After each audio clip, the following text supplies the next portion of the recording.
Les damos la bienvenida a esta segunda edición de charlas sobre aspectos geográficos de la provincia de Mendoza y agradecer muy especialmente a los profesores que han estado trabajando arduo para que esto fuera una realidad, con invitados muy importantes. En esta ocasión, el día de hoy, vamos a tener la presencia del doctor Raúl Mikan. Raúl, como ya hemos estado diciendo recién, hemos tenido el gusto de ser sus alumnos, en algún momento alumnos de iguales edades casi, Lo que aclarar. Exacto, aclararlo. Que lo aclaro para que no te vayas a complicar con eso. Raúl es profesor y licenciado en geografía y también es doctor en geografía.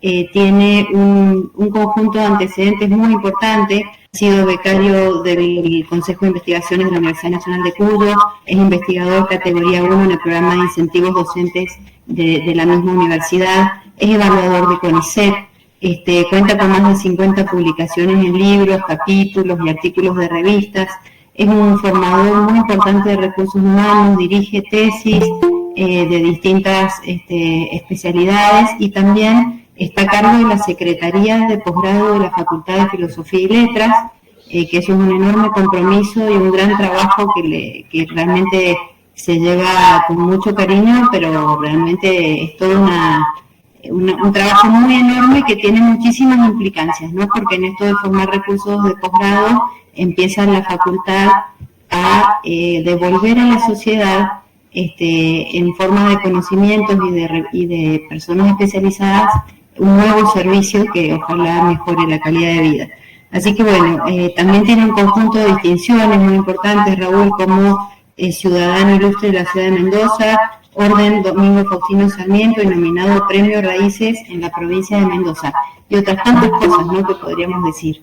Así que es un orgullo tenerlo acá con nosotros. Bueno, vamos a disfrutar mucho de tu conferencia, que además tengo que decir que Raúl hace muchos años es un gran estudioso y enamorado de la Patagonia, así que seguramente, además de presentar el pantallazo de la geomorfología que él prometió, va a hacer una profundización, si es que no cambió el plan, en la zona de la Patagonia. Así que bueno, muy bienvenido, muchísimas gracias y bueno, felices de que estés con nosotros esta noche.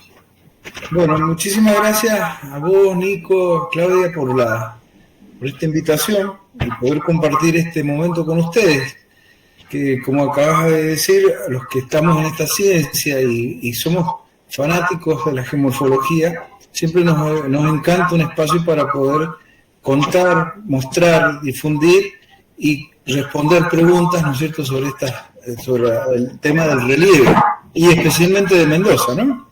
Pensando de que nuestra provincia, visitada por investigadores de otros países del mundo, varios dijeron que Mendoza era un paraíso geomorfológico.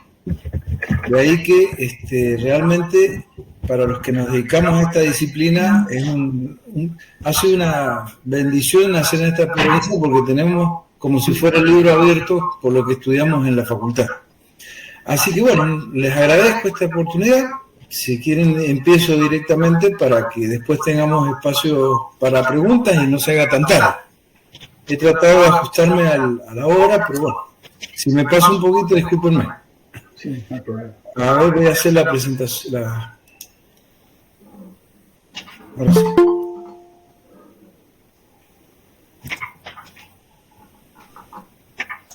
¿Se ve? No. ¿Todavía no?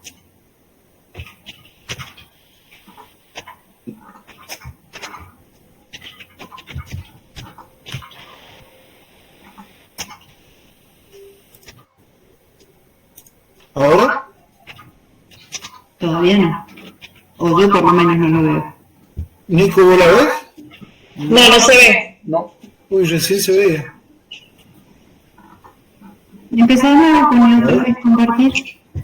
¿Ahora? Ahora sí. Bien. Ahí está. Perfecto. Ahí se ve. Perfecto. Bueno, me alegro. Bueno, como les digo, muchas gracias por invitarme a este ciclo de charlas sobre aspectos geográficos de nuestro territorio, nuestra provincia. Y como dice la charla, se titula la charla, vamos a hablar un poco sobre la geomorfología de la provincia de Mendoza, o sea, sobre el relieve de la provincia de Mendoza. Para quienes no me conocen, yo pertenezco a la Facultad de Filosofía y Letras, de la carrera de Geografía, y dentro de lo que es la Universidad Nacional de Cuyo. Antes de empezar, porque veo que hay un público diverso, un poco les voy a definir rápidamente qué es la geomorfología para que todos entremos en tema, ¿verdad? La geomorfología es una rama de la geografía física, dentro de la geografía, que estudia las formas del relieve, o sea, estudia el relieve, pero no de una forma estática, sino que lo vemos tanto de dimensión de espacio como de tiempo, es decir, cómo fueron, o sea, cómo se originaron, cómo son actualmente, que sería la parte actual, descriptiva, analítica, y cómo serán, o sea, estudiamos cómo evolucionan las formas del relieve, que eso hizo o permitió que esta disciplina se hiciera más pragmática para el hombre, ya que al ver cómo evoluciona la forma del relieve podemos predecir y aportar aspectos muy importantes para temas como la planificación, el ordenamiento territorial, riesgos, etcétera, etcétera. Bien, este bosquejo de toda la provincia nos muestra las formas de relieve, las grandes formas del relieve de nuestra provincia. Como dije recién, para investigadores extranjeros es un verdadero paraíso geomorfológico. Acá yo he coloreado las principales, donde podemos ver al oeste lo que es la cordillera principal, todo el borde oeste de la provincia, parte desde el río Diamante hacia el norte, tenemos lo que es la cordillera frontal, la precordillera y el macizo de San Rafael. Esos serían los relieves montañosos de nuestra provincia. Dentro de la cordillera principal tenemos un área kárstica que cuando llegue el momento de hablar de esta área explico rápidamente lo que es un relieve kárstico para quienes no conocen este término. Después tenemos una zona volcánica muy característica que voy a profundizar, como dijo Silvia, en este área de Payunia, que es, como digo, eminentemente volcánica, y por esas características de modelados volcánicos y de expresiones volcánicas está nominada para ser declarada Patrimonio Mundial Natural por la UNESCO. Después tenemos relieves planos o planicies, ¿no es cierto?, como es toda la planicie oriental de la provincia, pequeñas serrilladas que se han levantado por efectos de la tectónica, de la acción de la tectónica de las placas litosféricas, y todo lo que está en blanco son una zona de valles y depresiones. Poco para ubicarlos espacialmente, territorialmente, y pasemos ahora a ver fotos, que es lo que más generalmente nos ayuda a explicar estos temas, y comenzamos con el relieve montañoso.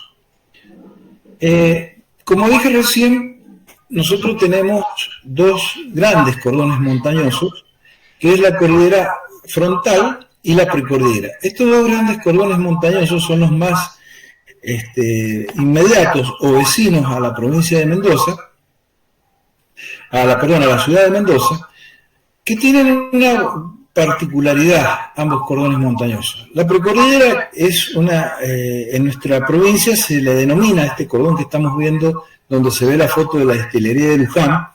Este cordón montañoso en nuestra provincia se denomina la Sierra de Uspallata, porque la precordillera sigue hacia San Juan y La Rioja.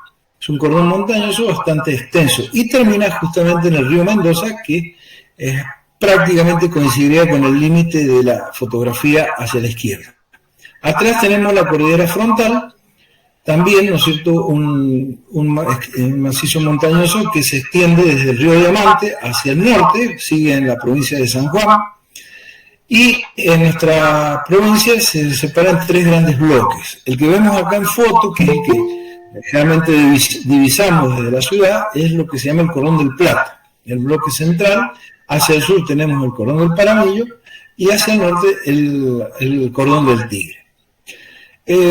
Nosotros, los geomorfólogos, generalmente, ya les voy a explicar algunas características de estos dos cordones montañosos quienes son habituales de las actividades andinísticas, generalmente lo visitan mucho, tanto la precordillera como la cordillera frontal. Estos dos cordones montañosos tienen una particularidad que nosotros, los geomorfólogos, a veces decimos, no nos hablen de cordillera frontal. ¿Por qué? Porque geomorfológicamente las cordilleras son aquellas elevaciones, cordones montañosos que se han formado en la era terciaria, en los últimos 65 millones de años. Todos los cordones montañosos que se han formado con anterioridad, ahora vamos a ver en qué momento, se les llaman macizos antiguos. Por ende, si bien se habla de la cordillera frontal, como término ya de uso común, geomorfológicamente para nosotros no es una cordillera porque no está plegada recientemente desde el punto de vista geológico. Haciendo esta introducción, bueno, vemos dos diferencias muy interesantes o muy destacadas entre los dos cordones montañosos, que es las diferencias de altura. La precordillera tiene un promedio de altitud de 2.200 metros, mientras que la cordillera frontal tiene un promedio de casi 5.000 metros de altitud. Esto tiene una significación muy importante en el hecho de que en la era cuaternaria tuvimos la última glaciación que ha afectado al mundo, donde por estas diferencias de altitud la cordillera frontal fue afectada, no en gran medida, pero existen evidencias de que fue afectada por estas glaciaciones, con crecimiento de los cuerpos de hielo, hoy bastante reducidos como vemos en la fotografía, mientras que la precordillera nunca fue afectada por la acción glacial. Hago esta aclaración porque a veces hay algunos autores, o especialmente extranjeros, que dicen haber visto restos de modelado glacial en la precordillera, pero no se trata de un modelado generado directamente por la acción del hielo. Acá, para que se ubiquen cronológicamente, les he colocado dentro de estos rectángulos rojos para que se ubiquen cuándo se formaron estos distintos cordones montañosos. Fíjense, la precordillera y el macizo de San Rafael, que veíamos recién en el mapa de Mendoza, son contemporáneas a las sierras pampeanas occidentales. Y se formaron, son las más antiguas, entre 465 a 385 millones de años atrás. Posteriormente la cordillera frontal, que es contemporánea a la Sierra de Ventana, es más nueva, con 290 millones a 250 de antigüedad, pero las tres se ubican dentro de lo que agrupamos como era paleozoica. Mientras que la cordillera de los Andes, yo le digo cordillera, en realidad es la cordillera principal, es de la más moderna, es del ciclo ándico o andino, que empezó a levantarse este cordón montañoso hace 45 millones de años. Insisto, hablo de cordillera principal, recién en el mapa hablé de cordillera principal al oeste.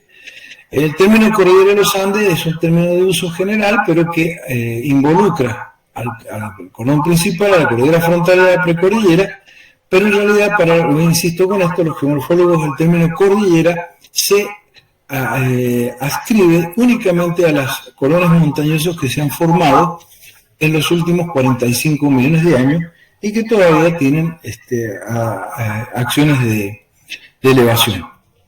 Bien, los cordones montañosos están en relación directa con la tectónica de placas, los choques de placas, fundamentalmente. Esto es la actual distribución de las placas en nuestro planeta, donde nosotros estamos ubicados acá,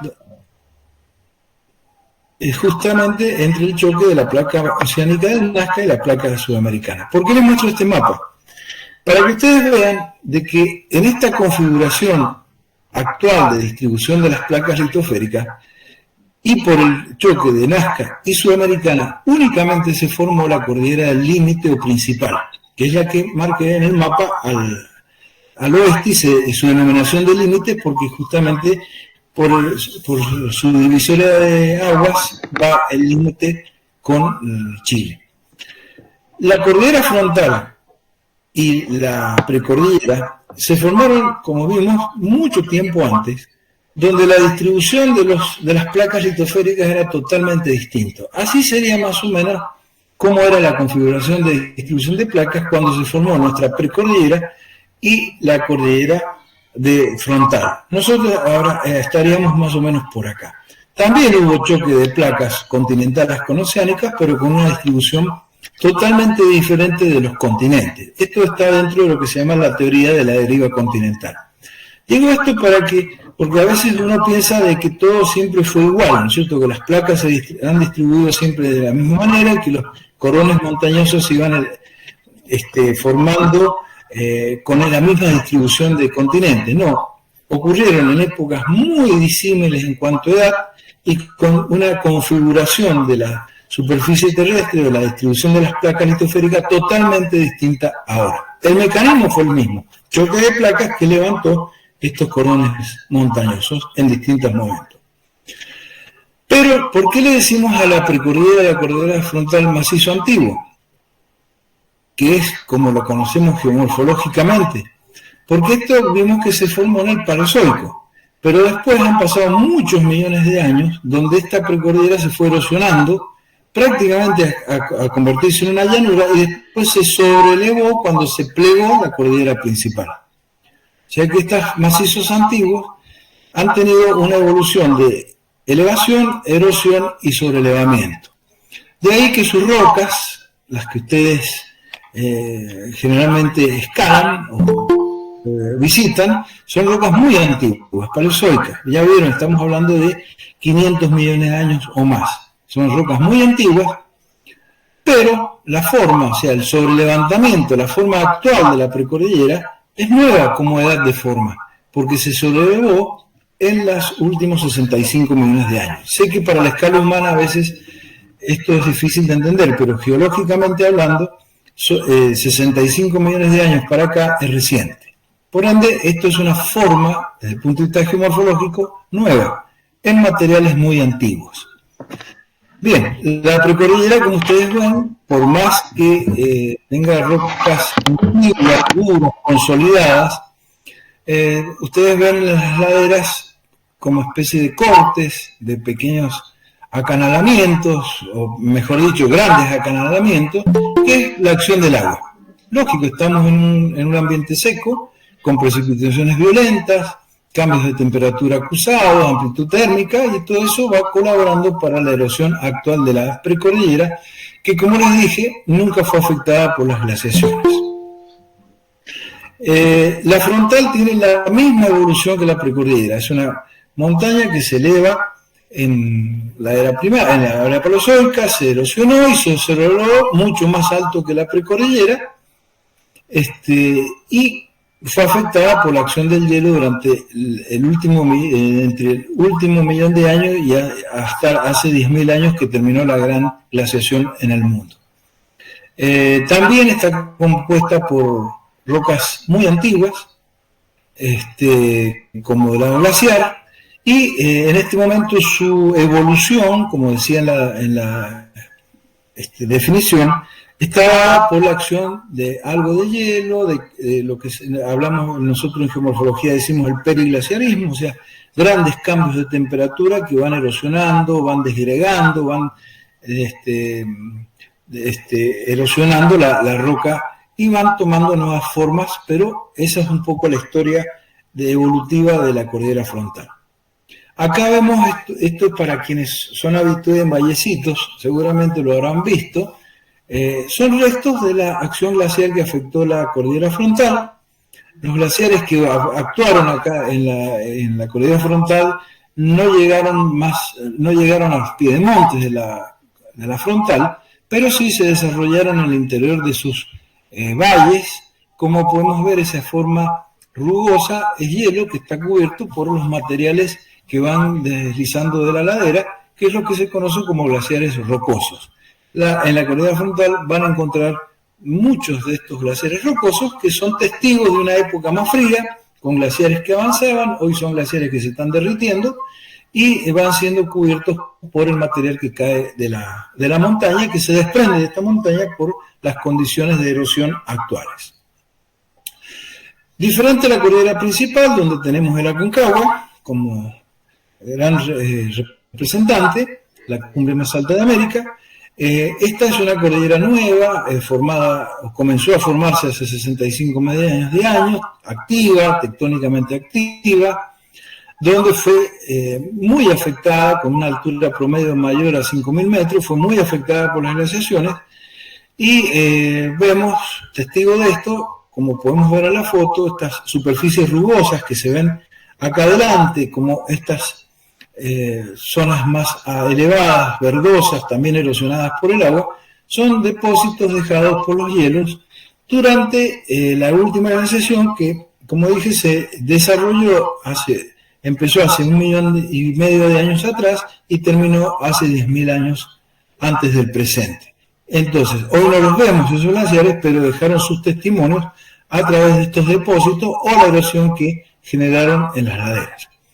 La cordillera principal, inclusive en la frontal y en la precordillera, vamos a encontrar restos de fósiles marinos, porque esto antiguamente era fondo de mar que se plegó, se levantó por el choque de las placas.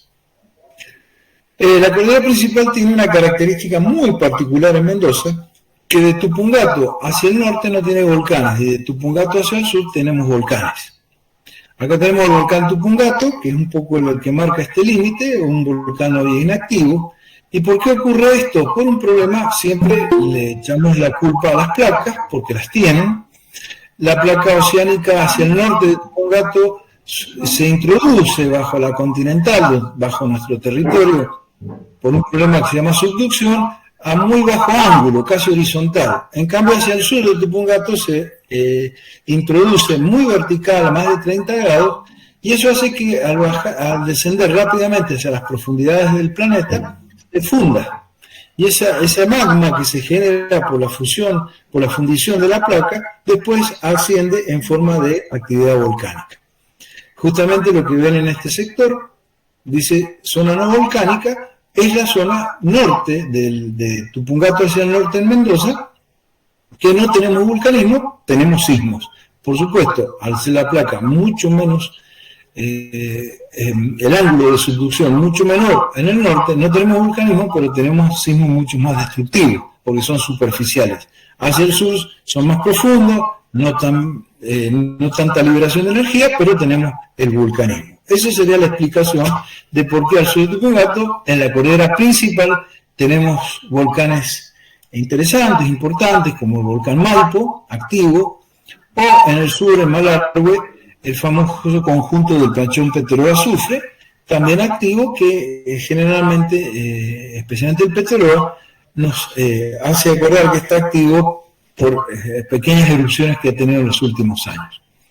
Hoy los glaciares en la cordillera principal han disminuido mucho en su distribución de superficie, pero como les dije, en algún momento crecieron y mucho. Por ejemplo, este es el valle del río Mendoza, cerca de las cuevas.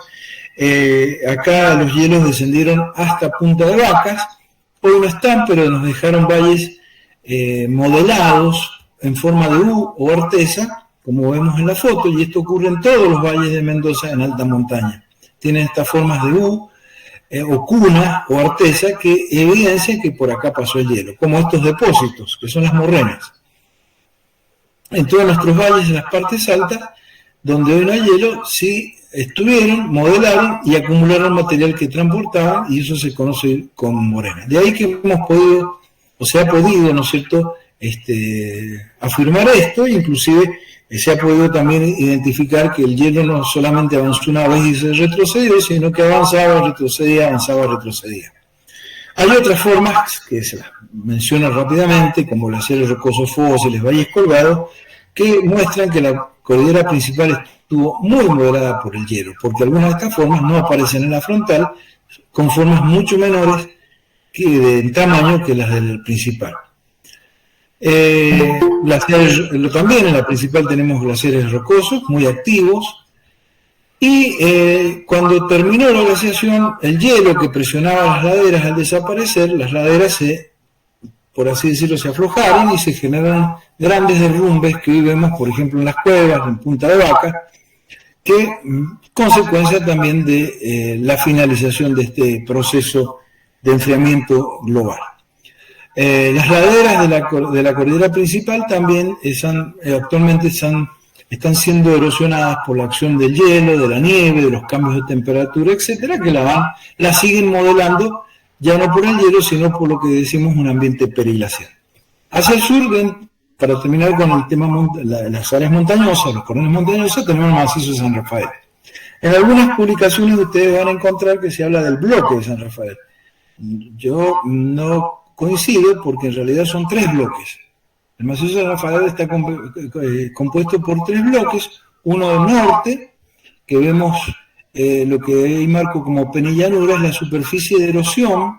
Yo les dije que este macizo se había levantado en el Paleozoico, después se erosionó durante toda la era secundaria y se sobrelevó en el terciario en los últimos 65 millones de años, y justamente esa línea casi recta que ustedes ven en la diapositiva y que está marcada como penillanura es el testimonio de que esto se erosionó hasta llegar a ser casi una llanura y después se levantó como bloque, pero son 3 bloques diferentes, inclusive que han evolucionado de forma totalmente distinta. Fíjense, el bloque norte, que acabamos de ver, no tiene volcanes. En cambio, el bloque central, esta es la penillanura donde yo estoy subido para sacar la foto, vemos pequeños conos volcánicos que están sobre el macizo de San Rafael. Pero hacia el tercer bloque, del más al sur, ya no solamente tiene pequeños volcanes, sino que sobre el macizo se generan grandes erupciones, e inclusive se han formado volcanes muy importantes, como es el volcán Nevado, algo que un referente desde el punto de vista paisajístico cuando uno va desde San Rafael a Malargüe e inverso, ¿no es cierto? Y se ve de muchos puntos de observación. Como digo, entonces son 3 bloques que se han sobrelevado en el terciario, pero a su vez han evolucionado diferente, especialmente en relación al vulcanismo. Los dos, el central y el sur, tienen actividad volcánica, el norte no. Hay otras diferencias que no al final de la charla les voy a dar la bibliografía por si quieren ampliar un poco, pero por razones de tiempo no se los expreso, estas grandes diferencias que hay entre los 3 bloques. Por eso vuelvo a insistir, yo hablo de macizo antiguo de San Rafael y no de bloque de San Rafael, porque en realidad son 3 bloques que han evolucionado de forma diferente, inclusive sus morfologías a nivel general son diferentes también. Después tenemos las depresiones que veíamos recién en el mapa, pintadas de blanco. Tenemos 2 tipos de depresiones, las depresiones intermontanas, como por ejemplo la depresión de Potrerillos, la de Uspallata, del Valle de Uspallata. Son depresiones, bloques que se han hundido, zonas de la corteza terrestre que se han hundido. En el caso de Potrerillos está flanqueada por la cordillera frontal al oeste y la precordillera al sur y este. Y una vez que estas zonas de las placas litosféricas o zonas de superficie terrestre que se hundieron, se rellenaron por sedimentos que procedían de la erosión de los cordones montañosos que los rodean. Pero a su vez, estos rellenos, afectados por lo que nosotros denominamos la tectónica, o sea, la acción de los sismos, de los terremotos, que después de cada evento tectónico, llámese sismo o terremoto, modifica los relieves, los va modificando, los va levantando, los va plegando, los va inclinando y va generando formas como las crestas, que es el famoso Cerro Cocodrilo, es una cresta. Este es el Cocodrilo, que es una cresta, y esta es una cresta vecina, que son estratos, sedimentos que han sido inclinados por la sucesiva actividad tectónica, sísmica del área, porque Potrerillos es una zona sísmicamente muy activa, donde se presentan una gran densidad de fallas geológicas de distintas características. Bueno, como les digo, estas depresiones han tenido todos más o menos la misma evolución. Se hundieron estas zonas, se rellenaron por sedimentos. Ahí ven toda la pila sedimentaria del frente del Cerro Cocodrilo, o Cerro de los 7 Colores, que le dicen en Potrerillos, donde vemos toda la secuencia sedimentaria que se acumuló en el fondo o rellenó la depresión de Potrerillos, después se tectonizó, se inclinó, se plegó, se fue modificando por la acción de los procesos internos de nuestro planeta. Otra foto donde no hay crestas, acá hay cuestas. ¿Cuál es la diferencia? La inclinación de los sedimentos. En el caso anterior son más de 70 grados de inclinación. Acá tenemos inclinaciones de alrededor de 20 grados. Pero bueno, es el paisaje que hoy domina Potrerillos, donde hay un relleno sumamente tectonizado y que va dando distintas formas de relieve, como crestas, cuestas. Lo mismo pasa en Uspallata, donde es un valle tectónico, es un bloque que se hundió, flanqueado por la cordillera frontal al oeste y la precordillera al este, y lo mismo se rellenó por la erosión de los materiales de estos corones montañosos, y después la tectónica lo fue modificando. Acá tenemos un ejemplo. Esos estratos horizontales después fueron casi verticalizados por la tectónica, y es una característica muy típica de estas depresiones. Inclusive algunas de estas elevaciones, como la que vemos en la pantalla, está sacada del Cerro Tunducoral en Uspallata, que es otra cresta geomorfológicamente hablando, y que fue aprovechada para pintar pinturas rupestres, para representar pinturas rupestres en los materiales. Hoy pinturas que están desapareciendo, no solamente por la acción del hombre, sino por la acción de la erosión de estas formas de relieve, que es un proceso inevitable. Vemos otra foto de Uspallata, donde los rellenos, en este caso Uspallata tiene esa particularidad, no solamente provinieron de la cordillera frontal y precordillera que la circundan, sino también esta es la famosa, o que habrán visto si han ido a Chile, la pampa del Taborango. Estos sedimentos no vinieron ni de la frontal ni de la precordillera que está a espalda de la foto, sino que vinieron de la cordillera principal durante la glaciación. Esto era material que los cursos de agua durante la glaciación, favorecidos por la acción del hielo, arrastraron y depositaron dentro de Uspallata. O sea que hay un relleno bastante interesante.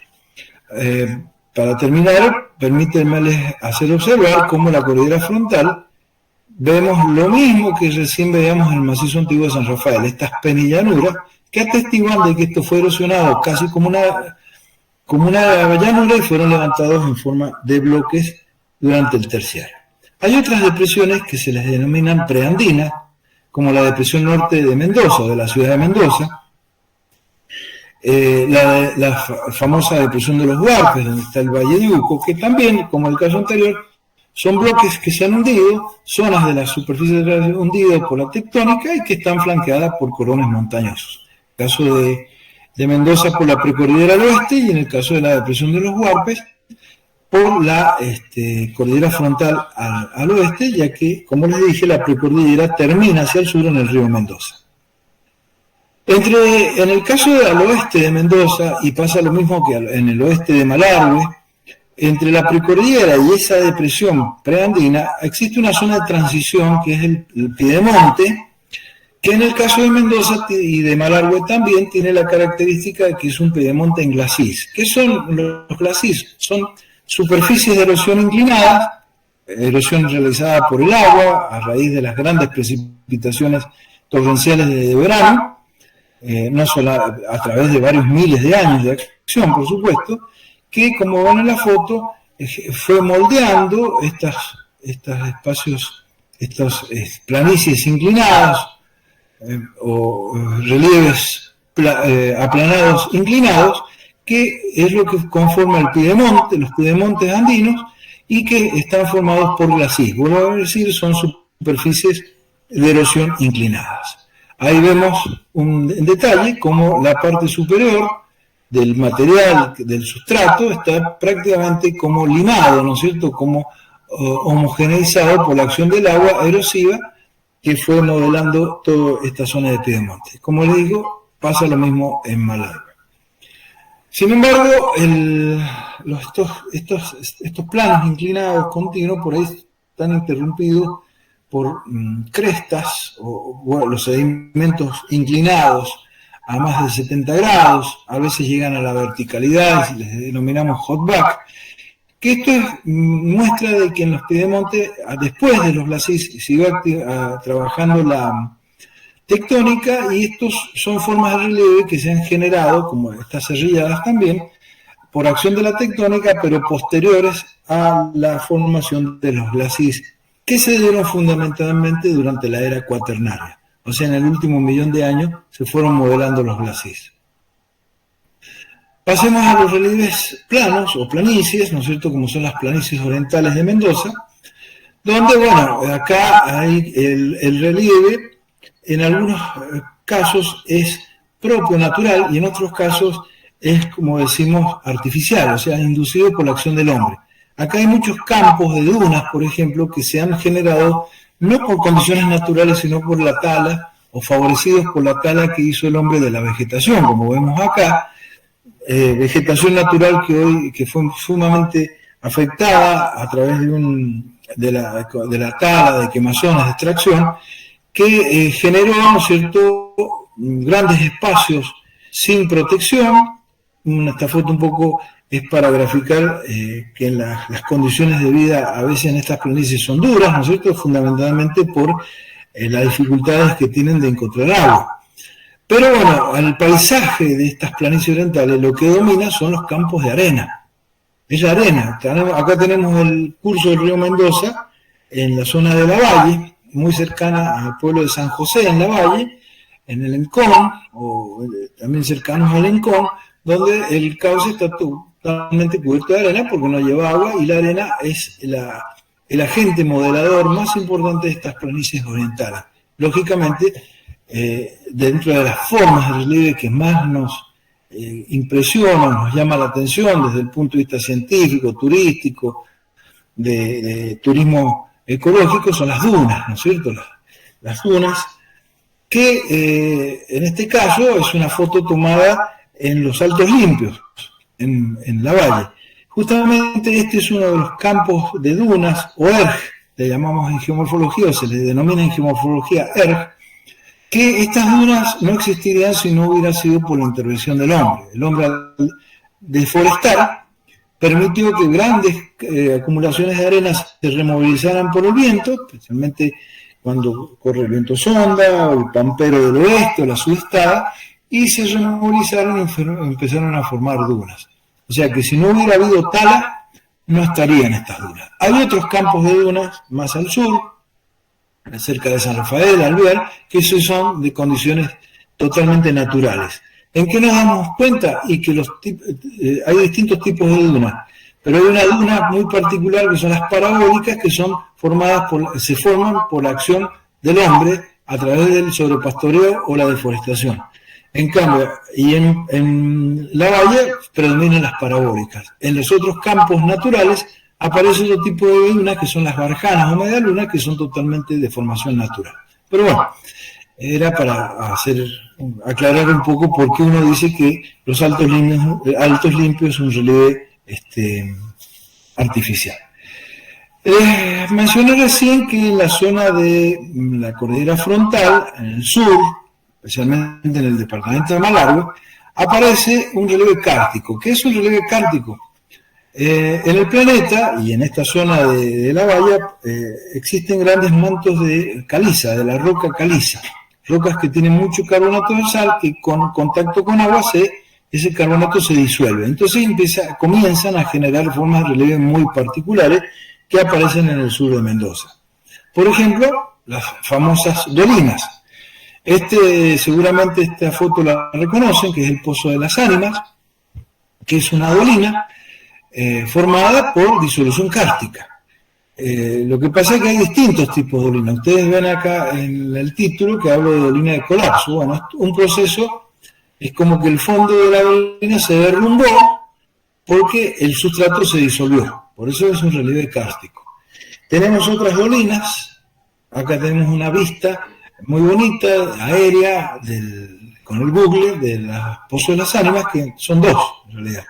Este es el principal que vimos en la foto recién, y este es el secundario. Interesante ver cómo la disolución avanza fundamentalmente hacia los laterales. O sea, ¿qué va a pasar con el tiempo? Por eso la geomorfología estudia la evolución. Estas dos dolinas hoy, que son depresiones cerradas, eso es lo que denominamos dolinas, depresiones cerradas, se van a unir. Y ya no se van a llamar dolinas, sino cuando dos dolinas se unen, va a ser una ubala. Por eso hacemos siempre el chiste de que a la larga, con el tiempo, y cuando los procesos de disolución avanzan y permite que estos pozos se vayan agrandando y se unan, le vamos a tener que denominar la ubala de las ánimas, con el tiempo desde el punto de vista geomorfológico.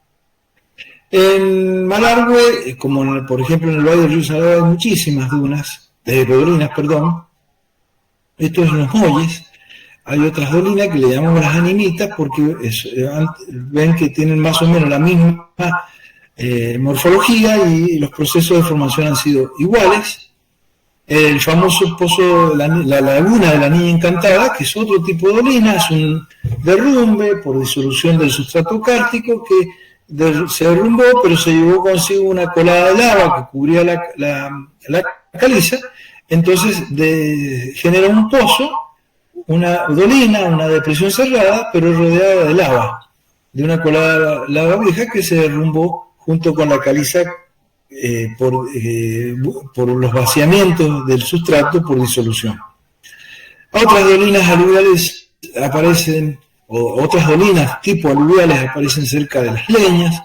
Todos estos ejemplos son muy bonitos en el Valle del Río Salado, que camino a las leñas, pero dolinas en esta zona kártica, en distintas partes de Malargüe, son notables y aparecen por doquier. Es una forma de relieve kártica muy común, vuelvo a insistir, por disolución de la caliza. Dentro de las formas kárticas tenemos algo muy espectacular en la Argentina, la caverna de las brujas. ¿Por qué espectacular? Porque es la caverna más extensa en caliza de la República Argentina. Esta caverna, las cavernas entran dentro de las formas kárticas porque es disolución interna de la roca caliza que va generando una serie de corredores, conductos, ¿no es cierto?, que permiten a veces inclusive transitarlas por el hombre.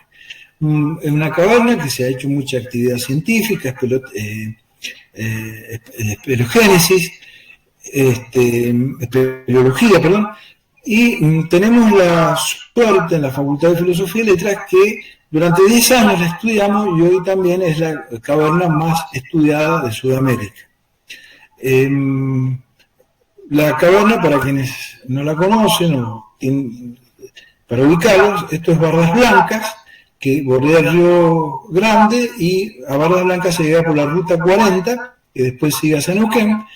Antes de llegar a Bardas Blancas hay un camino de tierra que llega hasta la caverna de las brujas, fácilmente transitable, a veces en invierno se cierra por las nevadas. La caverna, ahí tienen en la parte inferior, en la foto inferior, la boca de acceso actualmente a la caverna. Hoy está protegida por una reja, ya que es un área natural, un área protegida provincial. Se forma en caliza, como dije recién, acá está la caverna, por disolución interna de estas formaciones de caliza que los geólogos denominan formación La Manga, en la cual se ha desarrollado la caverna. Acá tienen una cartografía. Dentro de los estudios que realizamos hicimos una cartografía interna de toda la caverna. Este es lo que se denomina el circuito turístico.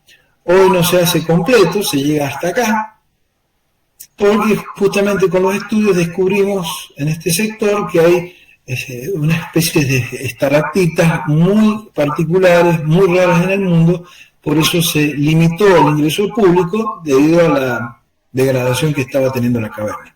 Hoy en esa área protegida se puede transitar, lo transitable es el circuito turístico. Hay otras zonas transitables, pero que no se le permite al público por cuestiones de riesgo, por cuestiones de preservación fundamentalmente de las espelotemas que le denominamos, que se conocen generalmente como estalactitas, estalagmitas, ¿no es cierto?, columnas. La caverna tiene la particularidad morfológica de tener salas y corredores. Salas y corredores. La más grande es la Sala de la Virgen, que es la primera sala que los visitantes ingresan, está muy cerca de la entrada, que está a 1800 metros sobre el nivel del mar, y esta caverna, aparte, esta sala, perdón, tiene la particularidad de que tiene un pequeño ingreso de una grieta que se ha ampliado por disolución y ha permitido el ingreso de cenizas volcánicas, de erupciones de la cordillera de los Andes, que están estratificadas, o sea, es un muestreo de distintas erupciones de distintos años que las fuimos datando y son todas de los últimos 10.000 años de volcanes de Chile, de la Laguna del Maule y del Descabezado. Como les decía, la caverna hoy tiene espelotemas, lógico, cualquier caverna de este tipo de origen kárstico tiene espelotemas, pero como ustedes ven, muchas cortadas por el turismo, pues de ahí que hoy se ha generado una protección a nivel provincial, porque realmente antes de que fuera área protegida hubo una depredación muy grande de estos espelotemas. Bueno, distintas morfologías que uno puede, en este caso, esta se puede visitar en el circuito turístico. Esto no, porque ya está en la zona intangible que se le llama, y esto está en una zona más intangible, que es la Sala de la Madre, que para ir y volver son 5 horas reptando. De ahí que está muy bien preservada, porque no ingresa absolutamente nadie, o simplemente para fines científicos. Bien, simplemente por curiosidad, estas espelotemas, estas estalactitas, estalagmitas, etcétera, etcétera, especialmente las estalactitas, les sacamos la edad en estos estudios que hicimos. Y tienen las estalagmitas, hay unas muy viejas y unas más nuevas. Las más viejas tienen 76.500 años y las más nuevas entre 67.000 y 34.000 años. ¿Qué significa esto? Son las épocas donde se desarrollaron, se formaron a través del goteo del techo de la caverna. Bien, vamos a la última área de relieve que vimos en el mapa, que son los relieves volcánicos de Payunia. Ya vimos que nosotros en Mendoza tenemos volcanes en la cordillera, pero este vulcanismo que encontramos en Payunia, en el sur de la provincia de Mendoza, es lo que se llama vulcanismo de retroarco. No sé si se alcanza a ver bien, pero acá tendríamos lo que es los volcanes que vimos recién, en lo que es la cordillera principal o del límite. Este es el vulcanismo de arco, y esto vendría a ser Payunia, que es lo que se llama vulcanismo retroarco, o sea, vulcanismo que se da en el interior de la provincia, por así, denominándolo, diciendo atrás de la cordillera principal, por eso se le denomina retroarco, pero es el vulcanismo que se da en el interior de la provincia. Este es el vulcanismo que se da en el relieve montañoso. Recuerdo, está situado Payunia, en el sur, ocupa gran parte del departamento de Malargüe y algo del departamento de Alvear. Hoy es un área protegida de unas 600.000 hectáreas, porque, lógicamente, ¿qué está protegiendo? El relieve volcánico. Este relieve volcánico es muy particular y muy espectacular, a tal punto que hoy Payunia, o estos relieves volcánicos de Payunia, son candidatos a Patrimonio Mundial, como les dije, en la UNESCO, especialmente lo que son los campos volcánicos de Llancanelo y el Payún Matrú. Les muestro una foto o una diapositiva donde están estos dos campos, el de Llancanelo y el del Payún Matrú. Estos dos campos fueron elegidos, son 241.000 hectáreas, un poco más de 241.000 hectáreas de las 600.000, porque reunían lo que se denomina, o que la UNESCO pide para declarar Patrimonio Mundial a un sector, lo que se llama el valor universal excepcional. ¿Qué es el valor excepcional? ¿O cómo se evalúa ese valor universal excepcional? Y valor excepcional universal es porque tiene una importancia natural extraordinaria, que trasciende las fronteras, ¿no es cierto?, nacionales, que son muy importantes para la protección de generaciones presentes y venideras de la humanidad, y que necesitan una protección para que este recurso geomorfológico no desaparezca, ya que los recursos geomorfológicos, si son degradados por acción humana natural, son recursos no renovables. Como digo, esta encripta fundamentalmente su valor excepcional está representado por los valores paisajísticos, las características paisajísticas del área y por la diversidad de expresiones volcánicas. Traducida, la diversidad de formas volcánicas. Esos serían los dos elementos que permiten, ¿no es cierto?, decir que Payunia o los relieves volcánicos de estos dos campos del sur de Mendoza tienen valor excepcional. Veamos algunas fotos para recrear la vista, para quienes la conozcan lo recuerden y para quienes no lo conozcan lo puedan hacer y algún día visitar, ¿no es cierto?, porque es un lugar realmente espectacular. La belleza superlativa de los paisajes volcánicos creo que queda reflejada en esta foto, ¿no es cierto? Esta y muchas otras más fotos, en este caso, este es un gran volcán, que es el volcán Payún Matrú, que es el más alto y es el que forma el campo sur que hablábamos recién. Hay otros paisajes que realmente llevan a una valoración espectacular y que inclusive impresionan por su juventud. Fíjense lo que es esto, lo que se denomina las pampas negras. Todo esto es las pampas negras y coladas son las pampas negras que no solamente dan un paisaje espectacular lunar, que se caracteriza o se destaca porque realmente es como si recién se estuviera enfriando. No hay vegetación en estos tres, ¿no es cierto? Porque esta es la zona de vulcanismo más reciente. A medida que aparecemos con vulcanismo más viejo, aparecen la vegetación, dando otro tipo de relieves también espectacular. Pero realmente estos paisajes de la zona de vulcanismo reciente, ¿qué es vulcanismo reciente? Los últimos 1500 años. O sea, estamos hablando de tiempos muy próximos a nuestro presente. Inclusive se han detectado evoluciones de 500 años. El campo volcánico de Yancaleno al norte, también, la laguna, los volcanes que la rodean, volcanes muy particulares como el Carapacho, que tienen erupciones particulares. Bueno, todo esto llevó a que, desde el punto de vista paisajístico, Payunia es candidata en UNESCO.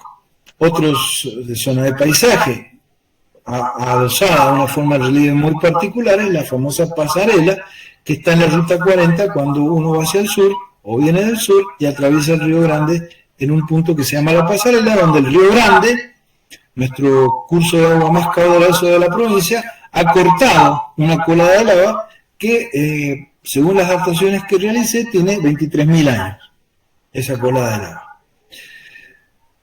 El paisaje también tiene una gran ventaja, que tenemos un clima árido, un clima seco, donde las morfologías se preservan. Eso es una gran posibilidad que nos genera el clima de preservar estos paisajes tan espectaculares, como dijo alguien que visitó la zona de UNESCO, casi lunares. Pasando a las expresiones volcánicas, o sea, a las distintas formas de volcánicas que aparecen en Payunia, que es el otro criterio por el cual se propuso Payunia, este gráfico se los muestro muy rápidamente. Estos son todas zonas volcánicas en el mundo que han sido declaradas Patrimonio Mundial. Payunia es candidata. Acá son formas de relieve que aparecen, o son formas de relieve que son significativas. Fíjense, en Payunia aparecen todas. Podríamos decir que si uno toma un manual de volcanes y estudia todas las formas de relieve que aparecen en un manual de volcanes, todas aparecen en Payunia, absolutamente todas. Fíjense en los otros campos que hoy son campos volcánicos a nivel mundial, que son patrimonio mundial. No tienen todas las expresiones o todas las formas de relieve que tiene Payunia. Este gráfico me parece muy significativo. Bueno, veamos algunas de esas formas de relieve. ¿Y qué es lo particular? Bueno, Payunia tiene una particularidad muy increíble o muy especial, que conviven, y no se da en cualquier campo volcánico del mundo, conviven conos volcánicos o volcanes que han tenido varias erupciones a través del tiempo, como son los poligenéticos.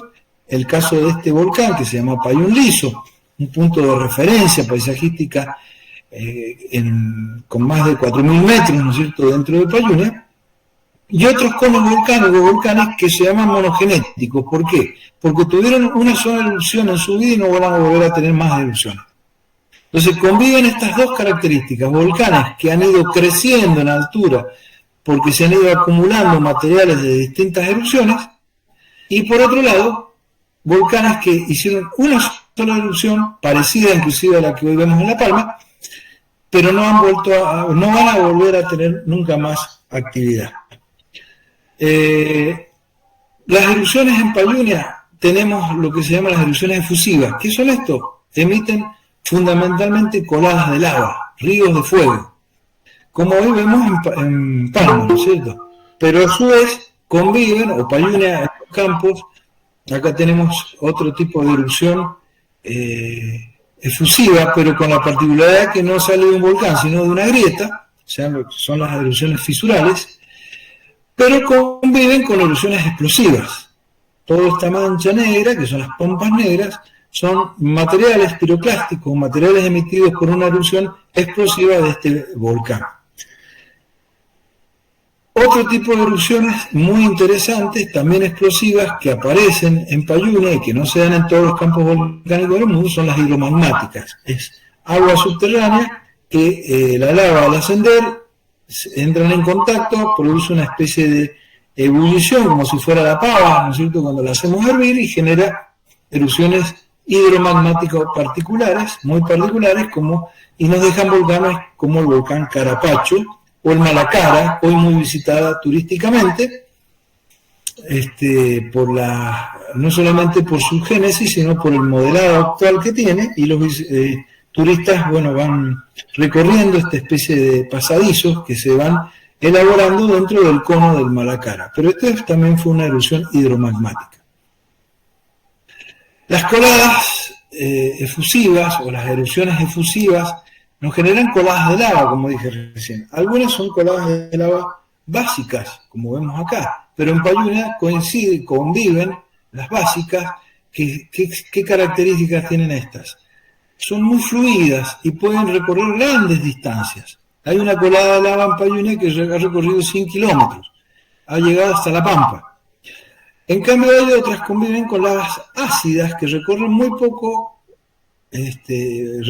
poca distancia de la superficie. Esta diferencia se da por los minerales que tienen una y otra. Estos tienen poco sílice y estos tienen mucho sílice. Al tener mucho sílice se enfrían rápidamente, entonces tienen poco recorrido. Estas pueden recorrer, como les digo, kilómetros y kilómetros, que es lo que vemos hoy en las Canarias, las coladas de lava recorriendo grandes distancias, inclusive llegando al mar.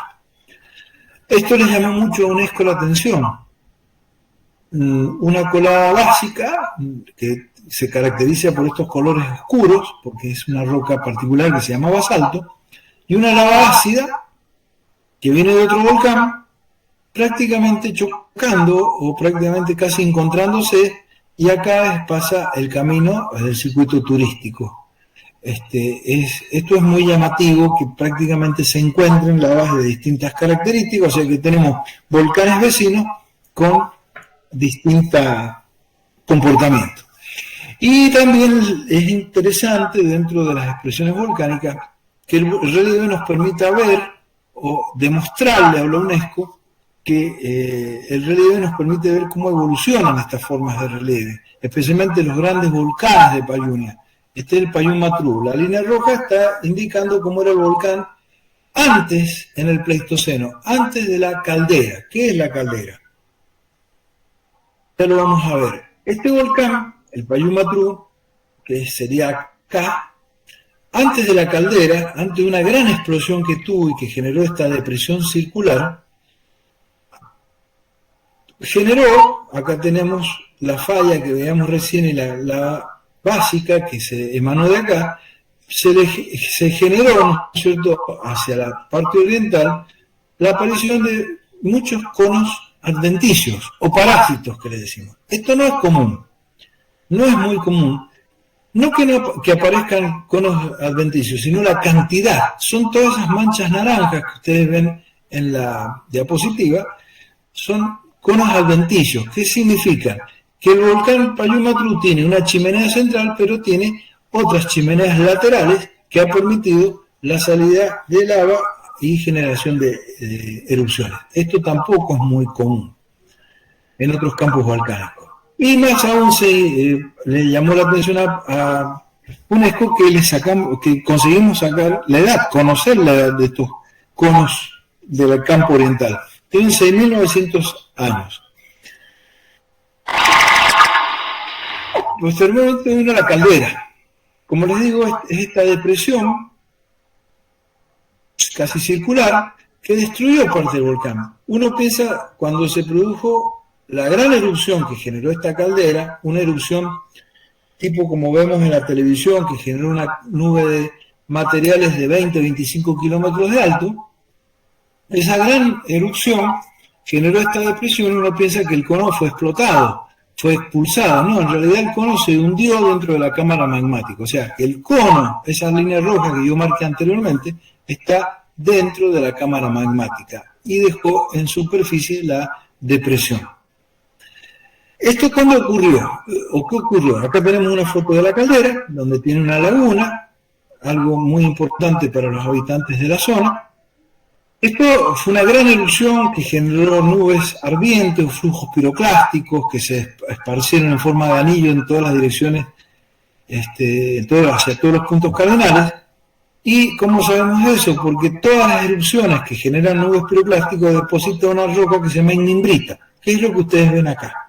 Estas ignimbritas, hoy erosionadas por la acción corrosiva del viento, podemos también descubrir la edad. O sea que íbamos reconstruyendo cómo se evoluciona todo el relieve propio del Payún-Matruh, circundante del Payún-Matruh, que tiene relación con el Payún-Matruh. Para UNESCO, que uno pueda demostrar o que las formas de relieve permitan ver la historia reciente de la Tierra, eso es fundamental. Entonces, lo más énfasis pusimos en ir datando todos estos fenómenos. Como les dije, las ignimbritas, estas nubes ardientes, hoy solidificadas, convertidas en roca, a su vez son moderadas por el viento y forman estas especies de surcos paralelos o canales que son los famosos yardan, que lo hace el viento. Acá no interviene para nada el agua. Después de la caldera, en la caldera pasa un fenómeno muy particular. La caldera resurge. ¿Qué significa? Nuevas erupciones volcánicas dentro de la caldera. Por ejemplo, esto es una cola de lava que está dentro de la caldera, que se generó en forma posterior a la formación de la misma. Acá está la laguna que vemos recién. Esta es la caldera, donde el cono está hundido o derrumbado dentro de la cámara magmática, y estas son las colas de lava que resurgen o que se formaron después dentro de la caldera. Eso también es bastante interesante y llamativo. El Payún-Matruh después, a la zona occidental, le pasó lo mismo que en la zona oriental. Se le formaron conos adventicios a lo largo de líneas de fractura. Vuelvo a insistir, todas estas pequeños cuerpos más naranjas que uno puede ver, que también es como el volcán Herradura, donde buscamos la edad, 4.670 años, o sea, 2.000 años después de la formación del campo oriental de conos adventicios, se formó un nuevo cono adventicio por la zona oriental, con la edad que acabo de mencionar. Estos conos que tuvieron erupciones o han tenido erupciones similares a la de Las Palmas han generado campos de piroclastos, bombas, lapilis, ceniza, o sea, la lava fragmentada durante la explosividad del volcán, que se depositaron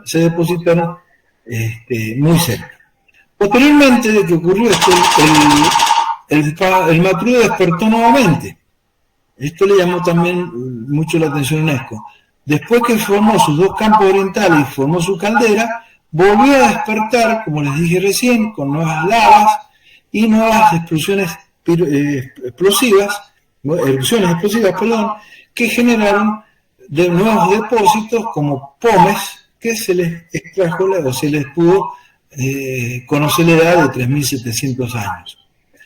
Del mismo Payún-Matruh, unos años después, metió unas nuevas coladas ácidas de poco recorrido, y después siguió sus erupciones 1700 años antes del presente, con nuevas erupciones explosivas, con generación de bombas traquíticas o hialotraquíticas, generación de nuevos volcanes a su pie, como el volcán Santa María, de 1470 años, que genera una colada de lava que se conoce como el Escorial de la Media Luna, que tiene unos 50 kilómetros de largo, o sea, una erupción muy similar a la que vemos en la televisión en Canarias, donde se emite lava o se emiten bombas, piroclastos, que van formando estos campos que acompañan a los conos.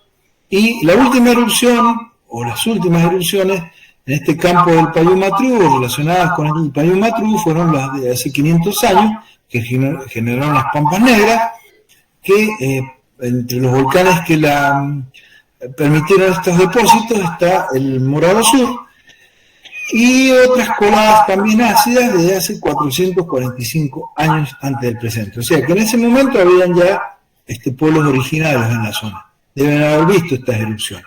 Bueno, esto permitió agregarle a la diversidad volcánica, a la diversidad de formas de relieve, que el relieve a su vez nos permite conocer la historia reciente de la Tierra dentro de la evolución de un campo volcánico. De ahí que UNESCO aceptó. UNESCO exige también que esto haya una protección, una gestión, hoy área protegida, también provincial, por lo tanto eso está garantizado, y exige también que la comunidad haga suyo la propuesta o el proyecto de patrimonio mundial. Entonces se trabajó mucho con la comunidad, se explicó un poco lo que estoy haciendo con ustedes, les explicamos cuál es la situación y de qué manera se incorporó la población al proyecto, que es lo que quería UNESCO. Bueno, a través de programas particulares como este que fue apadrinando volcanes. Todos esos volcanes que están con el pinche de Google son volcanes que son apadrinados por empresas, escuelas, inclusive la Facultad de Filosofía y Letras. Como uno estaba trabajando, lo primero que hicimos, nos apadrinamos el volcán más alto, el Payún Liso, así sobresalíamos. Esto está apadrinado por nuestra facultad. Bueno, este era un proyecto, un programa que mostraba o demostró que la comunidad estaba vinculada o compenetrada con el proyecto Payunia Patrimonio Mundial, entre otros proyectos que se elaboraron, como por ejemplo en las heladerías de Malargüe ustedes encuentran el helado Payunia. Pruébenlo porque es muy rico. Bueno, para terminar, todo lo que he dicho sintéticamente, o tratado de ser lo más sintético posible, lo pueden consultar en dos atlas de mi autoría, la Atlas Geomorfológico de la provincia de Mendoza, tomo 1 y tomo 2, que antes eran en papel, hoy están digitalizados. Ahí está la dirección, es el repositorio digital de la Facultad de Filosofía y Letras, donde ustedes pueden descargar tanto el Atlas 1 como el Atlas 2 y recorrer un poco lo que hemos hablado y ampliar inclusive lo que hemos expresado, lo que he expresado en esta tarde-noche. Bueno, de mi parte, muchas gracias, nada más. Lógicamente quise terminar con un paisaje de Payunia, como dijo Silvia, es una de las zonas que desde el punto de vista geomorfológico más conozco, más me apasiona y ojalá algún día sea patrimonio de la humanidad. Bueno, de mi parte nada más. Bueno, muchas gracias, Raúl. La verdad que ha sido impresionante la exposición. Me quedaría hacer una pregunta respecto de Payunia, ¿cuál sería la posibilidad de que exista una nueva erupción volcánica ahí? Mira, las erupciones volcánicas no se pueden predecir, ¿no es cierto? Morfológicamente hablando, yo diría que el único volcán que está, o los únicos volcanes que están activos es el Payún-Matru, porque vimos recién en las imágenes que tiene erupciones de hace pocos años, hace 400 años a tener una última erupción. Todo volcán activo, para que sea activo, tiene que haber tenido una erupción en los últimos 10.000 años. Por lo tanto, el Payún-Matru ingresa, inclusive hay un programa a nivel mundial del Instituto Smithsoniano, donde da el listado de volcanes activos y está el Payún-Matru como volcán activo. Por ende, puede entrar en erupción en cualquier momento. Hace unos 6 años, en estos trabajos de campo, uno se hace amigo de los puesteros, ¿no es cierto? Y los puesteros me acompañaban a muchas caminatas dentro de estos relieves volcánicos y se compenetraron con el tema. Hace unos años atrás un puestero me mandó a decir que él había visto una erupción, una pequeña erupción en el Payún Matrú. La describió hora por hora, por lo tanto debe haber ocurrido algo. No lo pudimos ver, no fuimos a la zona, no constatamos, puede haber sido una simple salida de gases. Es una opinión personal, yo creo que la cámara magmática del Payún Matrú es verdad que puede llegar a volver a ser una erupción, pero van a ser erupciones muy débiles, porque a mi entender y por el volumen de material que uno va viendo en esa evolución de los relieves de las erupciones de hace 6.000 años a las erupciones de ahora, cada vez menos la cantidad de material que es eruptada. Entonces, es como que la cámara magmática se está enfriando. Por ende, a lo mejor ya se enfría lo suficiente para que el Payún Matrú no vuelva a tener erupciones, y la última fue la de hace 400 años atrás. Es una hipótesis. Si fuera así, es que la cámara se enfrió. Si la cámara todavía no se ha enfriado lo suficiente, podemos ver en el Payún Matrú, como colega puestero, de que hay unas erupciones, unas explosiones de gases o de pequeñas cenizas muy débiles.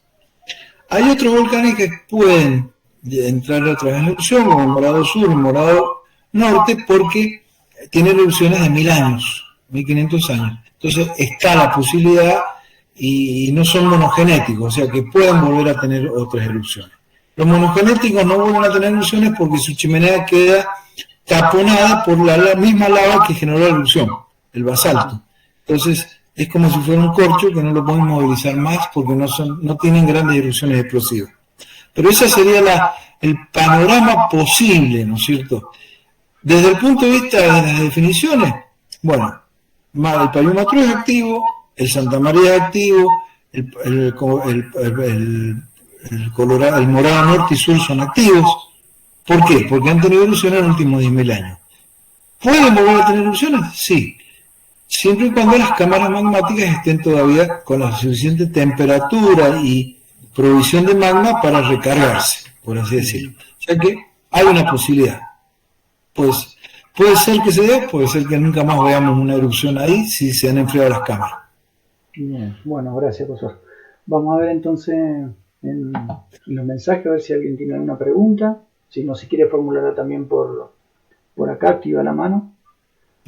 Muy buena conferencia, excelente charla, muchas gracias, brillante como siempre el profesor, dice Eliana Lucero, que también ha sido alumna suya. Diego compone que una zona volcánica presente fumarolas indica que se trata de un volcán activo. No entendí bien la pregunta. Dice Diego Cofone, dice que una zona volcánica presente fumarolas indica que se trata de un volcán activo. Sí. O sea, por ejemplo, en las fotos que presenté yo está el Peteroa. El Peteroa cuando llega a la cumbre tiene fumarolas. Bueno, la fumarola antiguamente se decía que eran fenómenos postvolcánicos. No. O sea, son después de que el volcán ya había generado su actividad. Son postvolcánicos y prevolcánicos. O sea, cuando aparece fumarola, ¿qué es la fumarola? Es agua de infiltración que llega cerca del magma o toca el magma. Si llega cerca del magma, ese agua se recalienta a 80 grados y sale el vapor. Si el agua que ingresa toca la lava, se convierte en un geyser, como pasa, por ejemplo, en el norte de Neuquén, en la zona del volcán de Omuyo. Entonces, y sale el agua como una pava, ¿no es cierto?, que ha hecho ebullición. ¿Qué quiere decir? Si el agua que ingresa se está calentando porque hay magma cerca o directamente llega el magma, bueno, si tenemos magma cerca es un indicio de que eso está vivo, está activo. A veces se puede dar el caso, como en Cacheuta, que tenemos aguas termales. Bueno, el agua termal ya no es un elemento postvolcánico que nos asegure de que hay magma cerca. A veces el agua termal tiene mucha menos temperatura que una fumarola, estamos hablando de 32 grados, 34, no más, o un poco más, o 40 como mucho, pero a veces es agua que infiltra y se calienta porque las rocas del sustrato todavía están calientes porque ha sido una zona volcánica o hubo actividad volcánica no hace mucho tiempo, pero ya no hay magma.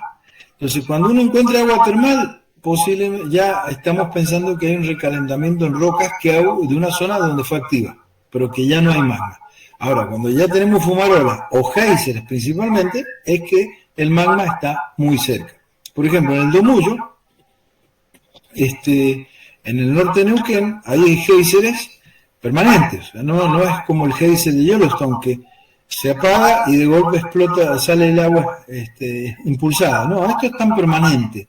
¿Por qué? Porque ahí el magma está a 500 metros de profundidad. Entonces todo el agua de los arroyos, del rendimiento de nieve que ingresa por las grietas, se ebulliciona muy rápidamente y sale nuevamente a superficie. Pero si el magma está tan cerca, es porque el volcán está activo. O sea que sí, es un indicio de actividad, de que está vivo, que está latente. Bueno, muchas gracias. Muchas gracias. Leticia Pérez también dice: un placer escucharla nuevamente. Gracias por compartir sus conocimientos. Mariana Ursay pregunta si el Cerro La Gloria corresponde a la serrillada pedemontana. Sí, está dentro de esas categorías, serrilladas de Piedemonte. Yo digo Piedemonte, nunca me van a escuchar hablar de Pedemonte. Uh-huh. ¿Por qué? Porque Piedemonte es un término geomorfológico, son los relieves al pie de un monte. Pedemonte, yo lo he buscado en el diccionario y es un apellido europeo, italiano. Entonces, para mí es Piedemonte, y son serrilladas de Piedemonte. Efectivamente, el Cerro de la Gloria, todas estas serrilladas que ustedes ven en Dalbian, atrás de Dalbian, o desde el Cerro de la Gloria hacia el sur, hacia el río Mendoza, todas esas serrilladas que acompañan los barrios del oeste de Godoy Cruz, o las sierras de Tupungato, o las sierras de Barranca. Son todas materiales del terciario, del Plioceno, que la tectónica los fue levantando, como paquetes de sedimento que la tectónica fue levantando. En vez de ser un bloque de rocas, un paquete de sedimento, que la actividad, a través de la repetición de sismos o movimientos telúricos, fue levantando esos materiales que son poco consolidados en realidad, no son muy sumamente endurecidos, por eso se erosionan fácilmente. Uno las ve en una foto aérea, en una imagen satelital, y aparecen como costillas el paisaje, porque es material que es fácilmente erosionable por el agua, especialmente durante las lluvias torrenciales. Pero sí, el Cerro de la Gloria corresponde. Está buena esa pregunta porque en algún momento investigadores de Japón vinieron e interpretaron que el Cerro de la Gloria era un depósito de morrena glaciar. No, es imposible. Eso es un depósito sedimentario que ha sido levantado por la tectónica. Se imaginan que si hubiera habido glaciares acá al oeste de Mendoza, no estaba Mendoza, pero más o menos a esa altitud, la morfología de la precordillera no podría ser la que tenía hoy. Tendríamos que tener valles amplios, forma de nu, como vimos cerca de las cuevas. Tendríamos que tener ciclos glaciares, depósitos morrénicos mucho más importantes. Bueno, fue una interpretación que hicieron, pero quería tomar el ejemplo para confirmar la pregunta. Son serrilladas de Piedemonte, como también hacia el norte, ¿no es cierto? Las Higueras, toda esa zona, al pie de la Sierra de las Higueras, al norte de la provincia. Bueno, buenísimo. Y después Violeta Estocco pregunta, dice: un gusto inmenso volver a escucharlo, y pregunta: la diferencia de altura de la cordillera principal respecto del tramo norte y el sur, ¿se debe a la diferencia del plano en que se introduce la placa de Nazca debajo de la sudamericana? Tiene que ver eso, y tiene que ver que, acuérdense, la cordillera frontal es del Diamante hacia el norte. Cuando viene la acción de la placa, el empuje de la placa de Nazca, efectivamente todas las fuerzas, la energía viene desde el oeste. El oeste empuja todos los sedimentos, todas esas fuerzas que vienen del oeste empujan todos esos sedimentos que estaban en el fondo oceánico, los empieza a plegar, los empieza a desplazar hacia el este. Pero ¿qué se empieza a levantar por el este? La cordillera frontal. O sea que de ahí que desde el río Diamante hacia el norte, la principal es muy alta, porque a medida que se plegaba, y avanzada hacia el este por los empujes desde el oeste, se encuentra una especie de muro, por así decirlo, para graficárselo, que se empieza a sobrelevantar, que es la cordillera frontal. A tal punto que hace resistencia, los plegamientos de la principal siguen existiendo, se van acumulando hacia el oeste, ganan en altura e inclusive en algunas zonas los pliegues de la principal, o sea, los materiales de la principal le pasan por arriba a la frontal. Vayan a penitentes. En penitentes están dentro del ambiente de cordillera frontal, pero por sobre la cordillera frontal tenemos los penitentes, que es material de la cordillera principal, que está pasando por sobre la frontal. O sea que se le iba levantando una especie de biombo que comprimía los pliegues que venían desde el oeste, todo el material que se venía plegando del oeste. Entonces ese material, ¿qué hizo? Siguió creciendo en altura hasta en algunos casos rebasó a la frontal. De ahí que tenemos pliegues, repliegues, corrimientos, sobrecorrimientos hacia el oeste de la frontal y dentro de la principal, por eso alcanza semejantes alturas como en el Aconcagua, entonces casi 7.000 metros. Pero es eso, es una especie de acordeón que se genera, ¿no es cierto?, al oeste de la frontal, pero ayudada por la frontal que como que retenía esos pliegues que se tendrían que haber extendido hacia el este. No sé si soy claro. Al sur de la principal no ocurrió, no hay frontal. Entonces los pliegues de la principal se extendieron, cuando digo se extendieron, se hicieron más largos, por así decirlo, y no alcanzaron tanta altura. Por eso es la gran diferencia. No solamente la placa, la frontal, el sobrelamiento de la frontal tuvo una gran incidencia en esa mayor altitud de la principal. Bien. Bueno, Julio Aragolaza dice: muchas gracias, Raúl, un placer la charla. Mariano Ushuay pregunta: las huayquerías, ¿cuándo se formaron? ¿Qué tipo de relieves son? ¿Y solo están en San Carlos? No. Recién yo dije que todas las serrilladas de Piedemonte, si uno las mira desde el aire, ¿no es cierto?, parecen como costillas. O sea, todas las serrilladas de Piedemonte, por ser materiales blandos, poco consolidados, están erosionadas por el agua.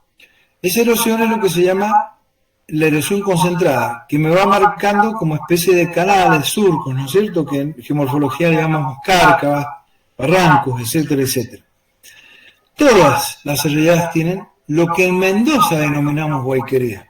O sea, son líneas de erosión del agua, realizadas sobre un material blando, poco consolidada y favorecidas por una pendiente importante. Entonces las vamos a encontrar en las serrilladas de Barranca, las vamos a encontrar en las de Tupungato, las vamos a encontrar al oeste acá de Godoy Cruz, al norte, en las higueras. Y el término huayquería es un término local. Huayco quiere decir justamente curso de agua seco, ¿no es cierto?, o de sección del relieve por el agua que corre en algún momento mientras llueve y después se seca. Geomorfológicamente para nosotros son cárcavas o barrancos. Si a un geomorfólogo de Estados Unidos ustedes le dicen una huayquería, no va a entender. Si le dicen que es una carca, ya saben de qué se trata. Pero en todas las serranías, todas las serrilladas de Piedemonte se dan cárcavas o, pasándolo al mendocino, huayquerías. Pero es la acción del agua, disectando la acción concentrada del agua, disectando el material y generando esta especie de canales, ¿no es cierto?, que se les denomina huaicos también. Si en la superficie de la serrillada hay gran densidad de cortes hechos por el agua, o disección hecha por el agua, a eso se le llama badlán en geomorfología, que es un poco lo que acá le dicen las huayquerías. ¿Por qué? Porque es la sumatoria de muchos huaicos. El badlán es la sumatoria de muchos cortes o cárcavas que se dan estos materiales. Para que aparezca la cárcava hay pendiente, tiene que haber pendiente, tiene que haber agua torrencial y tiene que haber materiales poco consolidados. Entonces, el desarrollo de estas cárcavas es muy rápido. Es muy rápido. Después de una lluvia se pueden profundizar y ampliar metros.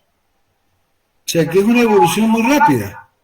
En los veranos, las lluvias torrenciales, que nosotros aparte son concentradas en el espacio, ¿no es cierto? Puede estar lloviendo en un lugar y en otro no, o en una esquina y en la otra no. Si se da sobre las cárcavas, sobre las serrilladas, es increíble cómo evolucionan de rápido las cárcavas, fundamentalmente profundizándose y ampliándose. A eso me refería cuando en geomorfología vemos la evolución de los relieves.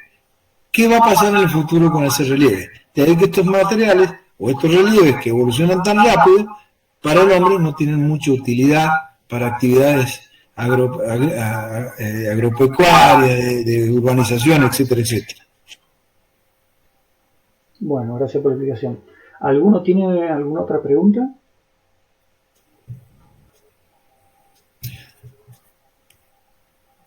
Claudia. Bueno, yo les recomendaría, ustedes, los que son de campo, esos dos atlas que marqué recién tienen muchos mapas en color, que son, o sea, la facultad primero los hacía papel, después los digitalizó para que justamente tuviera una difusión muy amplia, porque les sirve mucho, o la intención es que sirviera a quienes van al campo y quieren conocer qué relieves los está rodeando. Y de ahí que hay muchos mapas, y después está la explicación de qué se trata cada forma de relieve, un poco lo que hemos hablado esta noche. O sea, si les interesa a una apoyatura cartográfica y de contenido, se los recomiendo para que los ayude en el conocimiento de ese campo, ¿no es cierto? Y que a veces las actividades de montaña no solamente es el subir, ¿no es cierto? Como lo hice yo en alguna época. Le fui encontrando mucho más aplicabilidad a lo que yo hacía cuando yo ascendía a la montaña, pero yo sabía por dónde iba ascendiendo, qué forma de relieve era la que me rodeaba, o cómo estaba evolucionando, y a veces encontraba la explicación de diferencias de colores, etcétera, etcétera. Por eso les dejé esa guía para que la tuvieran en cuenta. Bueno, hay esa dirección.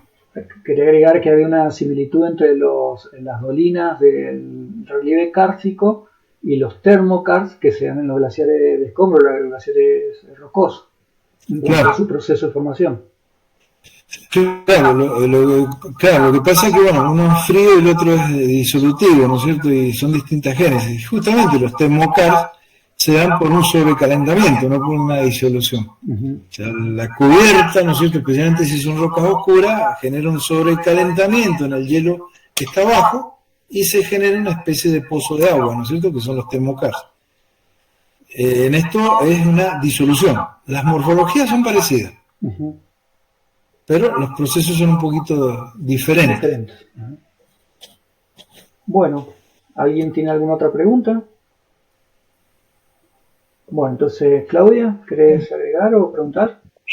No, Nico, que los que están preguntando los chicos si los van a tener acceso justamente a los links que el profe colocó para acceder a los tomos de él.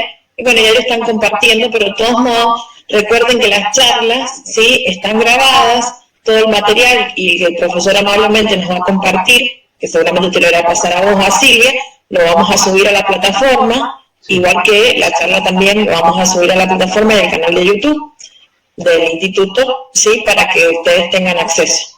¿Sí? Recuerden que cuando se inscriben, generan un usuario y una contraseña en el instituto, en el IEF, y con ese usuario y con esa contraseña tienen acceso a todo el material que el profesor nos otorgue y el de la charla. Sí. Y ahí seguramente también va a estar el link para acceder a los tomos que ha elaborado el profesor. Si quieren, tengo la última diapositiva y lo copian, si quieren ahora. Si no, lo hacemos como dice Claudia. Sí, pásenselo si quiere a Nicolás, y Nicolás lo sube a todo, para que todos tengan acceso al pago.